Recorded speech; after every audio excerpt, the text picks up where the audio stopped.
Hello everyone, ఈ vlog ఇంకా హోలీకి next day vlog అనమాట. అంటే సాటర్డే రోజు వ్లాగ్. ఇంకా సాటర్డే రోజు కూడా మార్నింగ్ 5 o'clock అట్లా లేచినాను. ఎందుకంటే ఈ రోజు నుంచి హాఫ్ డే స్టార్ట్ అయినాయి. అంటే 7:30 వరకు స్కూల్కి వెళ్ళిపోవాలి. సో ఇంకా మార్నింగే వాళ్ళని లేపి వాళ్ళని రెడీ చేసి ఇంకా బ్రేక్ఫాస్ట్ అట్లా చేసి తినిపించి స్కూల్కి పంపించాలి కాబట్టి మార్నింగే లేచినాను. ఇంకా లేచి బయట వాకిలి కడిగి ముగ్గు అయితే పెడుతున్నాను.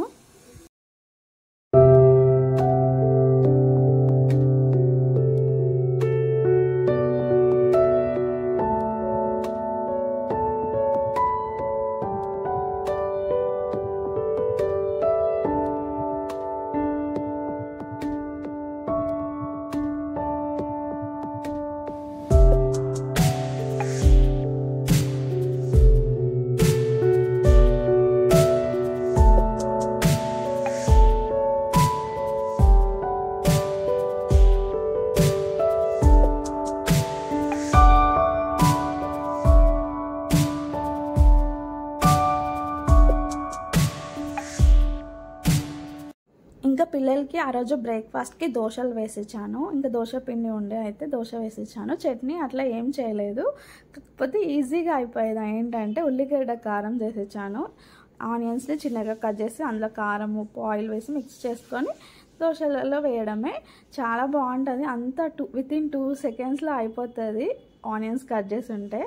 కాకపోతే ఎంత ఈజీగా అయిపోయినా టేస్ట్ అయితే చాలా బాగుంటుంది.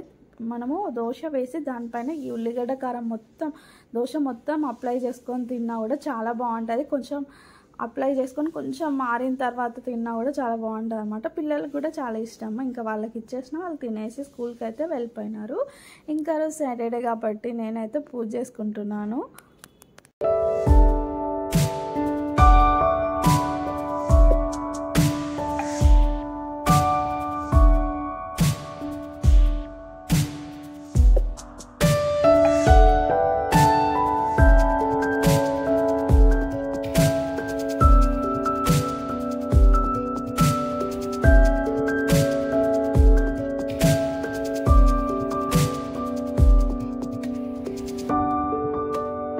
ఇంక ఈరోజు లంచ్లోకి పెసరపప్పు టమాటో చేస్తున్నాను. చాలా అంటే చాలా బాగుంటుంది. ఇంక ఇప్పుడు సమ్మర్ కదా, బయట వేడి చాలా ఉంటుంది. వేడి నుంచి మనం తట్టుకోవడానికి ఈ పెసరపప్పు అనేది మన ఒంటికి చల్లవనిస్తుంది అనమాట. ఈ సమ్మర్లో ఇట్లా రెగ్యులర్గా ఇది చేసుకున్నామంటే ఈ బయట ఉన్న వేడి నుంచి మనం ప్రొటెక్ట్ అవుతాము. ఇంకా నేను ఎట్లా చేస్తాను అనేది షేర్ చేస్తాను. ఫస్ట్ అయితే పెసరపప్పుని కుక్కర్లో తీసుకొని 2 times వాష్ చేసుకొని వాటర్ అయితే వేసిన. ఇంకా అందులో పచ్చిమిర్చి, టమాటో, సాల్ట్, పసుపు అట్లా వేసేసి మొత్తం అంతా మిక్స్ చేసుకొని విజిల్స్ ఇవ్వడమే. కొంచెం ఆయిల్ కూడా వేసిన. ఆయిల్ వేసేసి మొత్తం అంతా మిక్స్ చేసుకొని 3 whistles ఇవ్వాలి. మెత్తగా ఉడికిపోవాలి పెసరపప్పు అనేది. అయితే ఆనియన్స్ అయితే వేయట్లేదు. ఆనియన్స్ పోపులో వేస్తా. పోపులో ఆనియన్స్ వేస్తే చాలా బాగుంటుంది. ఇంక ఇవన్నీ వేసేసి మెత్తగా ఉడికించుకోవాలి.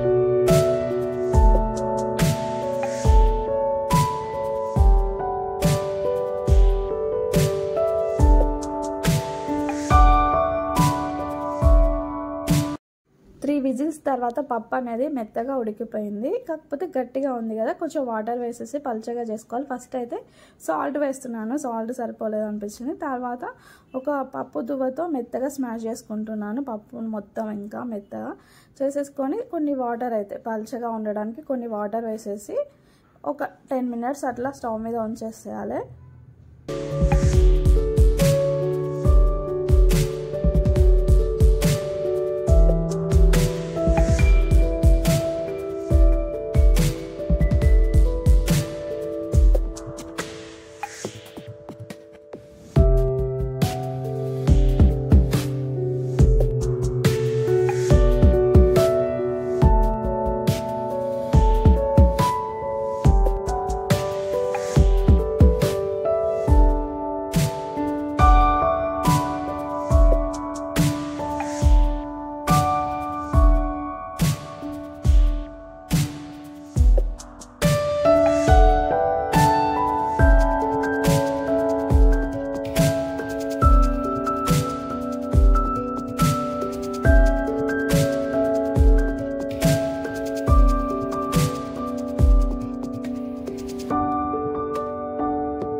తర్వాత పప్పుని పోపు చేయాలి. పోపు చేయడం వల్ల పప్పుకు మంచి టేస్ట్ వస్తుంది మనం వేసే ఇంగ్రీడియంట్స్ని బట్టి.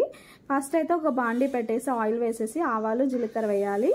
మనము ఆవాలు అనేది ఎక్కువగా వేసుకోవాలి. ఆవాలు మంచిగా ఫ్రై అవ్వాలి. ఫస్ట్ ఆవాలు ఏంటంటే చిట్టపట్టలాడమంటారు కదా, అంటే మంచిగా ఫ్రై అవ్వాలి. అప్పుడే పప్పుకి ఈ ఫస్ట్ వేసే ఈ ఆవాల వల్ల మంచి ఫ్లేవర్ అండ్ టేస్ట్ వస్తుంది అనమాట. ఆవాలు మంచిగా ఫ్రై అయిన తర్వాత జీలకర్ర వేసేసి తర్వాత ఇవి రెండు ఫ్రై అయిన తర్వాత కచ్చా పచ్చగా దంచిన వెల్లుల్లి కంపల్సరిగా వేయాలి.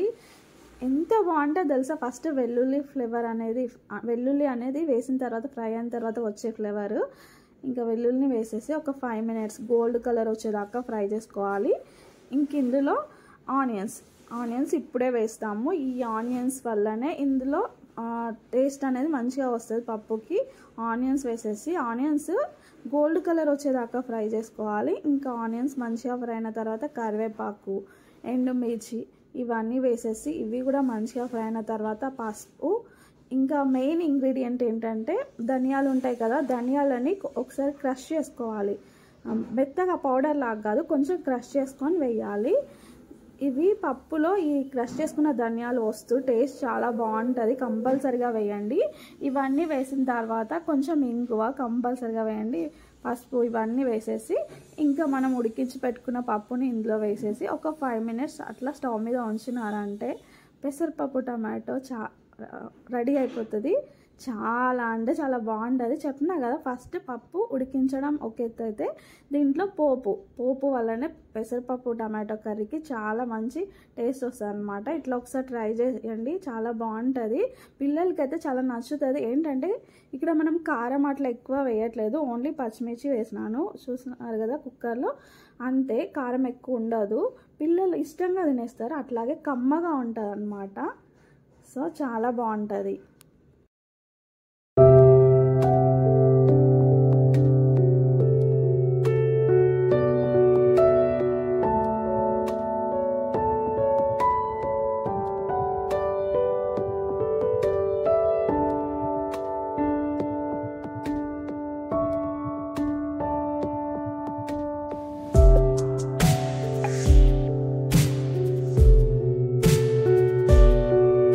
తర్వాత మీకు ఒక మంచి రెసిపీ షేర్ చేస్తాను. నిజంగా ఎంత బాగుంటుందో తెలుసా. ఏంటంటే కొత్తిమీర నిల్వ పచ్చడి. చాలా అంటే చాలా బాగుంటుంది. ఇప్పటికి కూడా తింటున్నాము ఇష్టంగా. దోశలోకైనా అన్నంలోకైనా ఎందులోకైనా అదుస్తుంది. దోశలోకి అయితే ఇష్టంగా తినేస్తున్నాము. అన్నంలోకి కూడా పప్పు చేసుకుంటాము కదా, సైడ్ డిష్గా చాలా బాగుంది.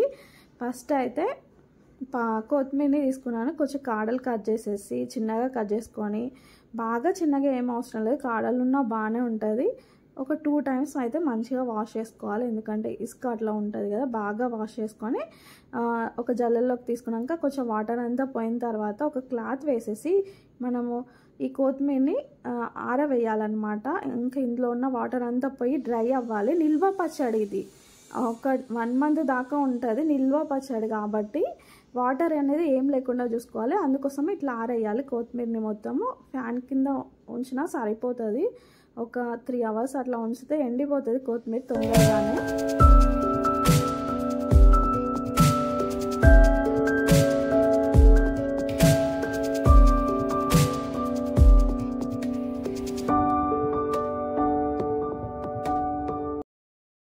ఇంకా తర్వాత ఒక బాండీలో ఒక 2 tablespoons ఆవాలు, 2 teaspoons మెంతులు వేసేసి డ్రై రోస్ట్ చేసుకోవాలి. బాగా మంచిగా ఆవాలు కలర్ చేంజ్ కావాలి, మెంతులు కూడా కలర్ చేంజ్ కావాలి. మెంతులు కలర్ చేంజ్ కాలేదనుకోండి చేదు వస్తుంది. సో కొంచెం బ్రౌన్ కలర్లోకి రావాలి, అప్పటిదాకా ఫ్రై చేసుకొని వాటిని పౌడర్ చేసుకోవాలి. తర్వాత అదే బండిలో 1 teaspoon ఆయిల్ వేసేసి మనం ఆల్రెడీ ఆరబెట్టుకున్నాం కదా కొత్తిమీరని, ఆ కొత్తిమీర వేసేసి కొంచెం ఫ్రై చేసుకోవాలి పచ్చి వాసన పోయేదాకా. జస్ట్ ఒక 10 minutes సరిపోతుంది, బాగా కాదు, ఒక 10 minutes ఫ్రై చేసుకోవాలి.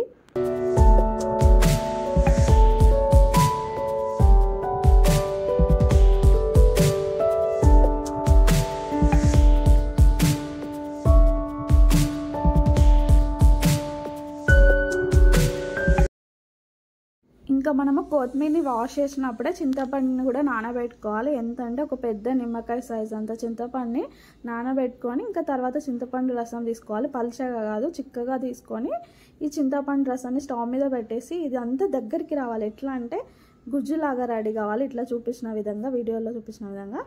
తర్వాత ఇదంతా కంప్లీట్గా చల్లారిన తర్వాత ఒక మిక్సీ జార్లో మనం ఫ్రై చేసి పెట్టుకున్న కొత్తిమీర, చింతపండు గుజ్జు, ఇంకా కారం, ఉప్పు, ఇంకా మనం పౌడర్ చేసుకున్నాం కదా మెంతులు, ఆవాలు, ఆ పౌడర్ని కూడా వేసేసి మిక్సీ పట్టుకోవాలి. ఇంకా నేను ఇక్కడ మా కారంలో ఉప్పు ఉంది కాబట్టి ఉప్పు వేయలేదు, కారం ఉప్పు రెండు వేయాలి.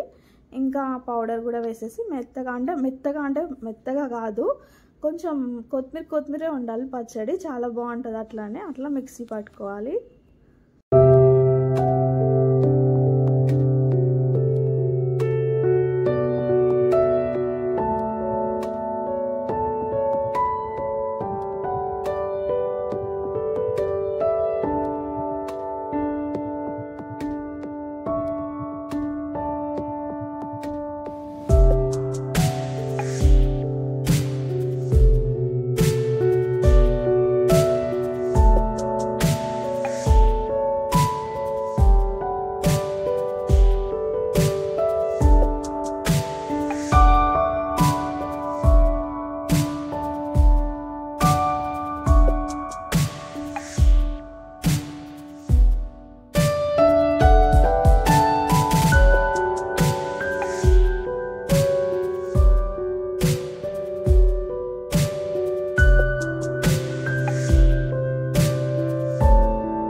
తర్వాత మిక్సీ పట్టుకున్న తర్వాత ఒక బాండీ పెట్టేసి ఆయిల్ అయితే వేయాలి. నిల్వ పచ్చడి, ఏ నిల్వ పచ్చడిలో అయినా ఆయిల్ ఎక్కువగానే వేయాలి, అప్పుడే ఎక్కువ కాలం నిల్వ ఉంటుంది అనమాట.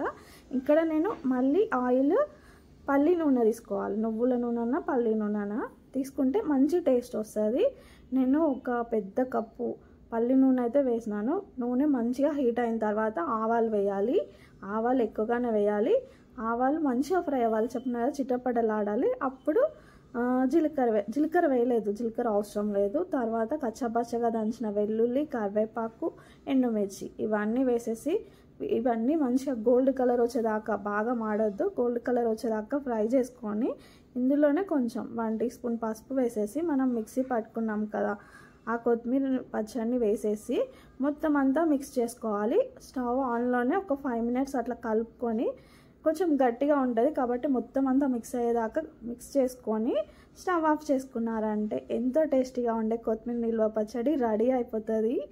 నిజంగా ఇప్పటికి కూడా తింటున్నాం తెలుసా, అంత బాగుంది. దోశలు ఈ చట్నీ చేసిన, ఈ పచ్చడి చేసిన కాంచెలి అసలు మేము చట్నీయే చేసుకోలేదు, ఏ చట్నీ తినాలనిపించట్లేదు, రోజు తిన్నా కూడా బోర్ కొట్టట్లేదు, అంత బాగుంది. నిజం చెప్తున్నాను, ఖచ్చితంగా ట్రై చేయండి కొత్తిమీర నిల్వ పచ్చడి. ఇంకా మనం దోశలో అయినా ఇడ్లీలో అయినా ఇంకా చట్నీ చేసుకోవాల్సిన అవసరం లేదు. ఇప్పుడు పిల్లలకి మార్నింగ్ స్కూల్ కాబట్టి ఫాస్ట్గా ఒక దోశ వేసిచ్చి చట్నీ వేసారంటే చాలా ఇష్టంగా తినేస్తారు. ఇంకా ఇప్పుడు లాస్ట్లో వేసింది కొంచెం పౌడర్ మిగిలి ఉండే ఆవాలు, మెంతులు, ఆ పౌడర్ వేసేసి చట్నీ వేసేసిన. చాలా బాగుంటుంది, కంపల్సరీగా ట్రై చేయండి.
నైట్ పిల్లలకి ఈవినింగ్ వాటర్ మిలన్ కట్ చేసి ఇచ్చిన.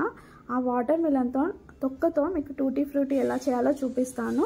అయితే ఇవి అందరు తిన్నవేం కాదు. ఫస్ట్ వాళ్ళకి పైన రెడ్ పార్ట్ అంతా కట్ చేసి ఇచ్చిన. నేను ఇది టూటీ ఫ్రూటీ చేస్తానే అట్లా కట్ చేసి ఇచ్చేసిన అనమాట. తర్వాత పైన గ్రీన్ పార్ట్ అంతా తురుముకొని తీసేయాలి. తీసేసి ఇంకా మిగతా పార్ట్ అంతా ఇట్లా చిన్న చిన్న పీసెస్గా కట్ చేసుకొని స్టవ్ మీద వాటర్ పెట్టేసి వాటర్ మంచిగా బాయిల్ అయిన తర్వాత వీటిని వేసేసి ఒక 20 minutes దాకా, అంటే ఇవి ఎట్లా ఉన్నాయి గ్రీన్ ఉన్నాయి కదా, కొంచెం ఎల్లో కలర్కి చేంజ్ అయితే కొంచెం ఉడుకుతాయి అనమాట. అప్పటిదాకా అయితే స్టవ్ మీద పెట్టి ఉడికించుకోవాలి. చూసారు కదా మంచిగా ఉడికిపోయినాయి. బాగా మెత్తగా ఉడికించుకోవద్దు, జస్ట్ ఎల్లో కలర్ చేంజ్ అయ్యేదాకా ఉడికించుకొని అందులో ఉన్న వాటర్ అంతా వడగట్టేసేయాలి. తర్వాత చక్కెర పాకం రెడీ చేసుకోవాలి. ఒక ప్యాన్ పెట్టేసి వాటర్ 1 cup దాకా షుగర్ వేసేసి షుగర్ అంతా మెల్ట్ అయ్యేదాకా మిక్స్ చేసుకోవాలి. తర్వాత మరీ పాకంలాగా అవసరం లేదు, జస్ట్ చిక్కగా అయిపోతే సరిపోతుంది. అయిపోయిన తర్వాత ఉడికించిన వాటిని వేసేసి ఒక 20 minutes దాకా ఉంచాలి. అందులో కూడా కొంచెం ఉడుకుతాయి ఇవి. సో 20 minutes దాకా ఉంచిన తర్వాత మొత్తం ఆ పాకం అంతా అయిపోవాల్సిన అవసరం లేదు. కొద్దిగా ఉన్నప్పుడే ఒక చిన్న చిన్న బౌల్స్లోకి తీసుకొని మన ఫేవరెట్ కలర్స్ ఏవైనా వేయచ్చు. నా దగ్గర ఆరెంజ్ ఎల్లో కలర్ మాత్రమే ఉంది. గ్రీన్ కలర్ ఉన్నా వేయచ్చు. గ్రీన్ కలర్ ఉంటే ఇంకా కలర్ఫుల్గా ఉంటుంది, అన్ని కలర్స్ ఉంటాయి అన్నమాట. ప్రజెంట్ అయితే నా దగ్గర లేదు. ఆరెంజ్ ఎల్లో కలర్ మాత్రం వేసినాను. ఒక బౌల్స్లోకి తీసుకొని కలర్స్ వేసేసి మొత్తం అంతా మిక్స్ చేసుకొని మూత పెట్టేసి ఒక నైట్ అంతా వదిలేసేయాలి. నైట్ అంతా వదిలేసిన తర్వాత మార్నింగ్ వీటిని ఒక టిష్యూ పేపర్లోకి తీసుకొని ఒక ఫ్యాన్ కింద అయినా సరే సరిపోతుంది. ఫ్యాన్ కింద ఒక 4 hours అట్లా ఎండబెట్టారనుకోండి, టూటీ ఫ్రూటీ రెడీ అయిపోతుంది. చాలా ఈజీ ప్రాసెస్, మళ్ళీ హోమ్ మేడ్ కదా, చాలా బాగుంటుంది. ఫ్రెష్నెస్ తెలుస్తుంది. ఇంకా మనం కేక్స్లో కానీ ఐస్ క్రీమ్స్లో కానీ ఎందులోకైనా వాడుకోవచ్చు. ఇట్లా ఆరిన తర్వాత ఫ్రిడ్జ్లో స్టోర్ చేసుకున్నామంటే ఎందులోకైనా ఎన్ని రోజులైనా వాడుకోవచ్చు. కలర్ఫుల్ టూటీ ఫ్రూటీ రెడీ అయిపోతుంది. చాలా బాగుంటుంది. ఇంకా అంతే, చాలా ఈజీ ప్రాసెస్ కూడా.